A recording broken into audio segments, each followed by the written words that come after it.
By 1916, all important sections of the population shared the view that the Tsar was an inept political and military leader, incapable of providing the inspiration that the nation needed. It is significant that the first moves in the February Revolution in 1917, the event that led to the fall of the Tsardom, were not made by the revolutionary parties. The revolution was set in motion by those members of Russian society who, at the outbreak of war in 1914, had been the Tsar's strongest supporters, but who, by the winter of 1916, were too wearied by the incompetence to wish to save him or the barren system he represented. In August 1914, the Duma had shown its total support for the Tsar by voting for its own suspension for the duration of the war, but within a year, Russia's poor military showing led to the Duma demanding its own recall. Nicholas II bowed before the pressure and allowed the Duma to reassemble in July 1915. One major political mistake of the Tsar and his ministers was their refusal to cooperate fully with non-governmental organizations, which at the beginning of the war had wholly willing to work with government in a national war effort. These elected bodies formed into a joint organization called the Zemgor. The success of this organization both highlighted the government's own failures and hinted that there might be a workable alternative to Tsardom. A similar political blindness characterized the Tsar's dismissal of the Duma's appeal to him to replace his incompetent cabinet with a ministry of national confidence whose members would be drawn from the Duma. Nicholas rejected this proposal and in doing so destroyed the last opportunity he would have had in retaining the support of politically progressive parties. Denied a direct voice in national policy, 236 Duma deputies formed themselves into a progressive bloc composed of the Cadets, the Octoberists, the Nationalists, and the Party of Progressive Industrialists. The Social Revolutionaries did not formally join the bloc, but voted with it in all Duma resolutions that criticized the government's handling of the war. Initially, the bloc did not directly challenge the Tsar's authority, but tried to persuade him to make concessions. Nicholas, however, would not budge. He was not willing to listen to the bloc. It was part of that stubbornness that he mistook for firmness. The government continued to shuffle its ministers in the hope of finding a successful team. In the year 1915 to 1916, there were 4 prime ministers, 3 foreign secretaries, 3 ministers of defense, and 6 interior ministers. It was all to no avail. None of them were up to the task. Rasputin was the individual on whom much of the hatred of the Tsarist system came to be focused. By any measure, his rise to prominence in Russia was an extraordinary story, but its true significance lay in the light it shed on the nature of the Tsarist government. Rasputin was a self-ordained holy man from the Russian steppes. He had notorious behavior with women. He actually slept with a lot of the wives of aristocrats and different cabinet members in St. Petersburg. That Rasputin seldom washed or changed his clothes seemed to add to his attraction, strangely enough. His behavior made him bitterly hated at the imperial court to which he was officially invited. Outraged husbands and officials detested this upstart from the steppes, but they could not get rid of him. He enjoyed royal favor. As early as 1907, Rasputin had won himself a personal introduction to the Tsar and his wife. The Empress Alexandra was desperate to cure her son Alexei, the heir to the throne, the only heir to the throne, of his hemophilia. Hearing that Rasputin had extraordinary gifts of healing, she invited him to court. Rasputin did indeed prove able to help Alexei, whose condition seemed to ease when he was around. Rasputin did not, of course, have the magical or devilish powers that the more superstitious claimed for him, but he was very good amateur psychologist. He realized that the pushing and prodding to which Alexei was subjected was causing him anxiety. Rasputin's way was to speak to him calmly, stroking his head and arms gently so that he relaxed. This lowered Alexei's fever and lessened his pain. It was not a cure, but it was the most successful treatment he had ever had. Alexandra, a deeply religious woman, believed it was the work of God and that Rasputin was his instrument. She made the mad monk, as his enemies called him, her confidant.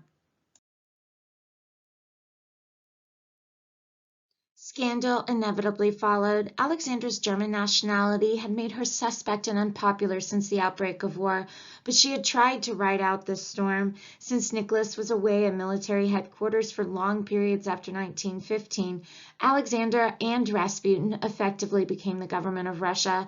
Even the staunchest supporters of the Tsardom found it difficult to defend a system that allowed a nation in the hour of its greatest need to fall sway under that German woman and a debauched monk. In December 1916, in a mixture of spite, resentment, and a genuine wish to save the monarchy, a group of aristocratic conspirators murdered Rasputin. His death was as bizarre as his life.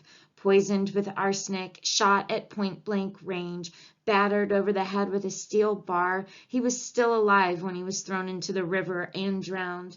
From time to time, there have been various attempts to present Rasputin in a more sympathetic light, but any new evidence that appears seems to bear out the description given of him above. Where he deserves credit is for his achievement in reorganizing the Army's medical supply system. He showed the common sense and administrative skill that Russia so desperately needed, and that his aristocratic superiors in government so often lacked. It was his marked competence that infuriated those who wanted him out of the way. Yet no matter how much the reactionaries in the court and government might rejoice at the death of the upstart, the truth was that by the beginning of 1917 it was too late to save the Tsardom. Rasputin's extraordinary life at court and his murder by the aristocrats were but symptoms of a fatal disease affecting the Tsarist system. The rising of February 1917 was not the first open move against the Tsar or his government. During the preceding year, there had been a number of challenges. The Octoberists in the Duma had frequently demanded the removal of unwanted ministers and generals. What made February 1917 different was the range of the opposition to the government and the speed with which events turned from protest into a revolution. Rumors of the likelihood of serious public disturbances breaking out in St. Petersburg had been widespread since the beginning of the year. On February 14th, Rodzianko, the Duma president, warned the Tsar that very serious outbreaks of unrest were imminent. He added ominously, "There is not one honest man left in your entourage. All the decent people have either been dismissed or left." It was this desertion by the closest to the Tsar that unwittingly set in motion what proved to be a revolution. According to the system of dating in Imperial Russia, which of course they used the Julian calendar, which was 13 days behind the calendar used in the West, the revolution occupied the period of February 18th to March 4th, 1917. A full-scale strike was started on February 18th by the employees of the Putilov Steel Works, the largest and most politically active factory in St. Petersburg. During the next 5 days, the Putilov strikers were joined on the streets by growing numbers of workers who had been angered by rumors of a further cut in bread supplies. It is now known that these were merely rumors and that there was still enough bread to meet the capital's basic needs. However, in times of acute crisis, rumor often has the same power as fact.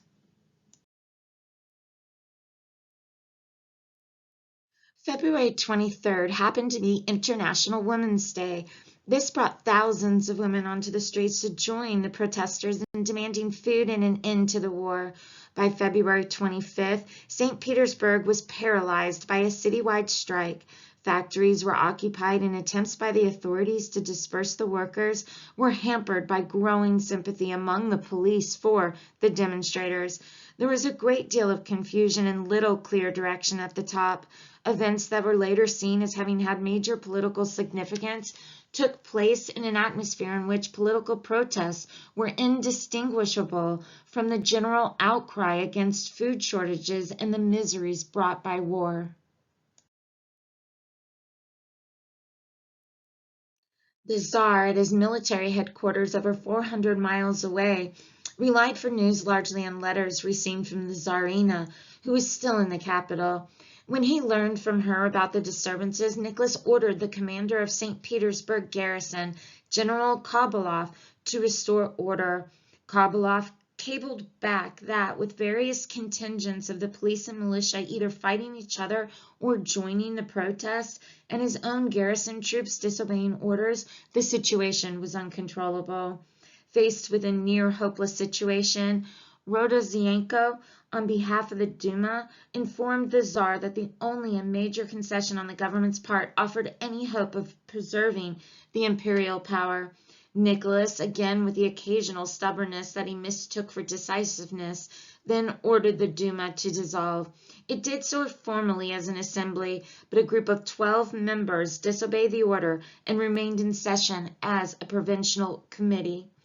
This marked the first open constitutional defiance of the Tsar. It was immediately followed by the boldest move so far, when Alexander Kerensky, a lawyer and a leading social revolutionary, member in the Duma, called for the Tsar to stand down as head of state or be deposed. On that same day, February 27th, another event took place that was to prove as significant as the formation of the Provisional Committee. This was the first meeting of the Petrograd Soviet of Soldiers, Sailors, and Workers' Deputies, which gathered in the Two-Ride Palace, the same building that housed the Provisional Committee. The moving force behind the setting up of the Soviet was the Mensheviks, who had grown in strength in St. Petersburg during the war. These two self-appointed bodies, the Provisional Committee, representing the reformist elements of the old Duma, and the Soviet, speaking for the striking workers and rebellious troops, became the de facto government of Russia. This was the beginning of what Lenin later called dual authority, an uneasy alliance that was to last until October. On February 28, the Soviet published its first newspaper, in which it declared its determination to wipe out the old system completely and to summon a constituent assembly elected by universal suffrage.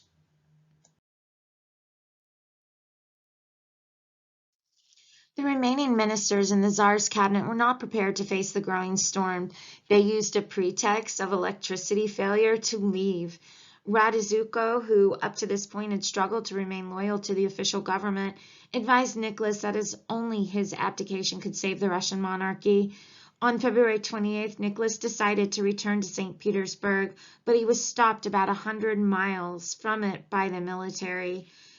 During this period, a group of generals, together with representatives of the old Duma, met the Tsar to inform him that the seriousness of the situation in St. Petersburg made his return both futile and dangerous. They too advised abdication. Nicholas tamely accepted the advice. His only concern was whether he should also renounce the throne on behalf of his son, Alexei. This he eventually decided to do. The decree of abdication that Nicholas signed on March 2nd nominated his brother as the new Tsar. However, his brother was unwilling to take up this poisoned chair and refused the title on the pretext that it had not been offered by the Duma. By default, the Provisional Committee, which had renamed itself the Provisional Government, thus found itself responsible for governing Russia. On March 3rd, the new government officially informed the rest of the world of the revolution that had taken place. On the following day, Nicholas II's formal abdication was publicly announced. Thus it was that the House of Romanov, which only 4 years earlier in 1913 had celebrated its tri-century as a divinely appointed dynasty, came to an end, not with a bang, but with a whimper. It is difficult to see the events of February 18th to March 3rd as an overthrow of the Russian monarchy. What does stand out is the lack of direction and leadership at the top, and the unwillingness at the moment of crisis of the Tsarist generals and politicians to fight to save the system. Tsardom collapsed from within. Revolutionary pressure from outside had no direct effect. It would be more accurate to speak of the non-role of the Bolsheviks. The Bolsheviks, absent from the 1905 revolution, were also missing when the February Revolution took place. Practically all their leaders were in exile. Lenin, who himself was in Switzerland at the time, had not been in Russia for over a decade. With so many of the leading Bolsheviks out of the country for so long before 1917, and given the difficulties of communication created by the war, their knowledge of the situation in St. Petersburg in 1917 was unreliable. It is small wonder, therefore, that the events of February took them by surprise. One remarkable feature of the revolution was that it had been overwhelmingly the affair of one city, St. Petersburg. Another was the willingness of the rest of Russia to accept it. Trotsky observed, "It would be no exaggeration to say that St. Petersburg achieved the February Revolution. The rest of the country adhered to it." The February Revolution was not quite the bloodless affair that some of the liberal newspapers in St. Petersburg claimed. Modern estimates suggest that between 1,500 and 2,000 people were killed or wounded, but by the scale of the casualties regularly suffered by Russian armies in the war, this figure was small, which further supported Trotsky's contention that the nation was unwilling to fight to save the old regime. It should be re-emphasized that it was among Tsardam's most committed supporters that the earliest rejection of the Tsar occurred. It was the highest ranking officers who first told him that he should stand down. It was the aristocratic members of the Duma who took the lead in refusing to disband on the Tsar's order. It was when the army and the police told Nicholas that they were unable to carry out his command to keep the people in order that his position became finally hopeless. The strikers and demonstrations in St. Petersburg in February 1917 did not themselves cause the revolution. It was the defection of the Tsar's previous supporters at the moment of crisis, compounded by Nicholas II's own failure to resist, that brought about the fall of the Romanov dynasty.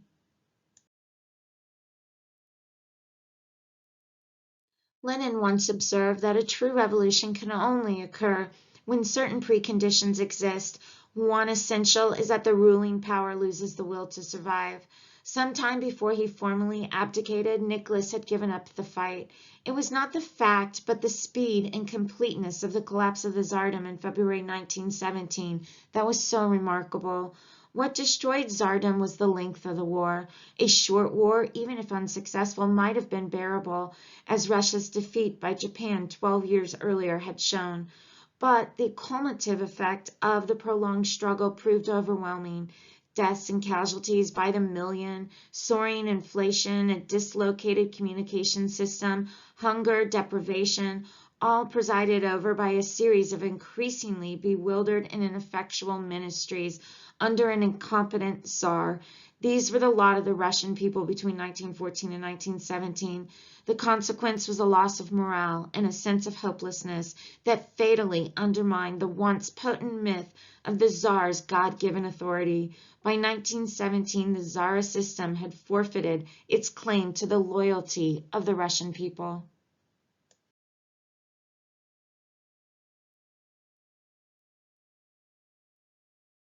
Many historians now interpret the February Revolution as the climax of an institutional crisis in Russia. What they mean by this is that it was not economic difficulty or military failure that brought down the Tsardom. These were important, but they were symptoms rather than the cause. What produced the 1917 crisis in Russia was the failure of the institutions to cope with the problems it faced.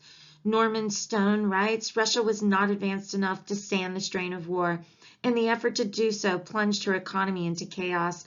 But economic backwardness did not alone make for revolution. The economic chaos came more from a contest between the old and the new in the Russian economy. There was a crisis not of decline, but rather of growth. Richard Pipes, arguably the greatest modern authority on the Russian Revolution, describes Imperial Russia in 1917 as a power that, however dazzling its exterior glitter, was internally weak and quite unable to cope effectively with the strains, political, economic, and psychological, which the war brought in its wake. The principal causes of the downfall in 1917 were political and not economic or social. It was an outstanding feature of the major wars of the 20th century that they put immense pressures on the nations that fought them. The war that Russia entered into in 1914 intensified all the problems from which she had traditionally suffered. Russia's institutional crisis showed up the Tsarist system as being politically as well as economically bankrupt. While this line of thought does not absolve the Tsar and his ministers from all responsibility for the collapse of Imperial Russia, it does lessen the blame. If the institutions of which they were in part were inadequate to meet the challenge, then no matter what efforts they might have made, the problems would have overwhelmed them.